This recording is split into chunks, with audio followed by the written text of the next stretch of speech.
Our industry is facing the biggest challenge in its history, the climate emergency. We know that we need to vastly reduce the embodied carbon of our projects, and we know that we need to create climate-resilient cities. But we still demolish perfectly sound buildings. We still produce huge quantities of new construction materials, and we still design buildings which are not resilient to flooding. The most sustainable building is the one that already exists. So it's clear to me, as I'm sure it is to all of you, that retrofit is the answer here. But retrofit is not easy. Those of you who have worked on retrofit projects before will know the challenges that we face. Everyone from developers to architects and engineers to contractors. So what are these roadblocks? Why do we face them, and how might we solve them? How can we make retrofit the default and demolition a last resort? You can see here the evolution of a very typical project. A client has chosen site A from a range that they've been looking at based on really extensive due diligence. They then might engage with an architect to come up with some massing options at feasibility stage. Some of these are ruled out immediately, such as option 1, where we're just not adding enough area. But option 2 looks promising. And based on this, the client chooses to purchase the site and commence the design process. It's at this point, typically, that we appoint the rest of the design team. However, once we start the REBA Stage 2 process, the structural analysis is carried out and we find out that we can't actually extend this original building by 3 stories without significant cost, which would make the project unviable. But the client has already purchased the site. The brief has already been agreed. So instead, the building is demolished and replaced with a new build that does provide the area. This project is typical of so many across the UK. The client and the design team had the best intentions, but ultimately, this project failed to achieve retrofit. And it failed because the wrong building was chosen. But I am here to offer a solution to this problem. The holistic retrofit framework. We need to pick the right building on the right site. And the holistic retrofit framework allows you to do this. It focuses entirely on redeveloping our existing buildings and creating climate-resilient streets. The fate of the existing building in our previous example was sealed at the point of its purchase. So we need to add one crucial factor to our due diligence process before site purchase, and that is the capacity of the existing building itself. And to do this, you need a structural engineer. The framework will assess existing buildings, determining how we can develop them and how we can make sure that the space around them is resilient to flooding and climate change. But there isn't the time or design fee at the start of a project for months of design work for a whole design team. So we need a way to shortcut the process. We would, of course, still follow all of the REBA design stages, detailed analysis and structural testing would follow, but using this framework will give you the opportunity to prioritise retrofit at the very start and give you the maximum opportunity to use retrofit and not demolition. So how can we create this framework? Structural engineers are experts in appraising our existing buildings, determining their load capacity and how they might be retrofitted. And we can use the huge wealth of knowledge that we have across our industry to develop this framework. For example, did you know that concrete gets stronger over time? The graph here shows that we designed concrete buildings for their strength at 28 days. But in just the first year, that concrete strength could increase by 10% or more. That's capacity that we can use. And design habits change over time too.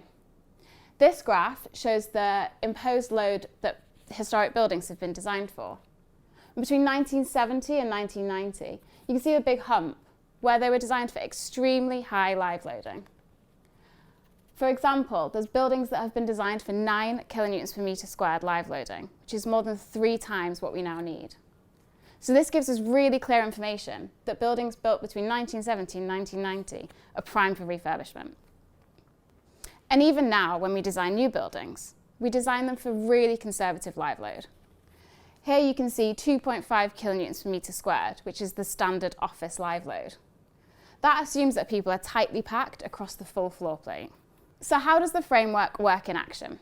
A client would approach a structural engineer before the due diligence process starts and provide really basic information about the existing building. Things like location, number of stories, the column grid, the age of the building, the structural material, and the existing use. The framework would then compare these factors to historic research and project precedents and provide options for how this building could safely be retrofitted. Here you can see 3 options that the framework produces. Option 1 is the safest option. It adds just 1 story, but according to project precedent, I think we can do this without strengthening the existing structure. Option 2 is more ambitious.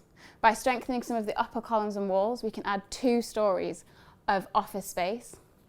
And option 3 is the deep retrofit option. Here we strengthen the columns, transfer structure, and some of the internal walls, but we can add 4 stories of lettable space.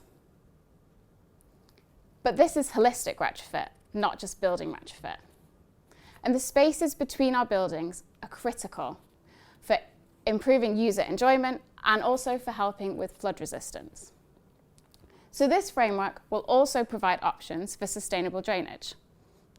We have to slow down the flow of rainwater in our urban areas, but we need to be doing this in the right way, by improving biodiversity and urban greening, and not by installing countless buried attenuation tanks across our cities. You can see here option 1 is the least ambitious. It uses an attenuation tank which will store water and then slowly release it into the sewer network. Option 2 is more ambitious. Here we have a green roof which stores some of that rainwater and then a smaller attenuation tank. And option 3 is the most ambitious option. We're using a green roof, retention pond and rain gardens, and we can eliminate the need for an attenuation tank, which is what we should be doing really. But what happens if you have the right site but the wrong building? In a lot of cases of the projects that we work on, they're part of large portfolios, or they might be on sites which are just so valuable that it is worth purchasing them regardless of the existing building.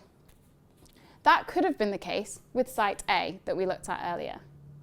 We found that it wasn't suitable for office redevelopment for our client.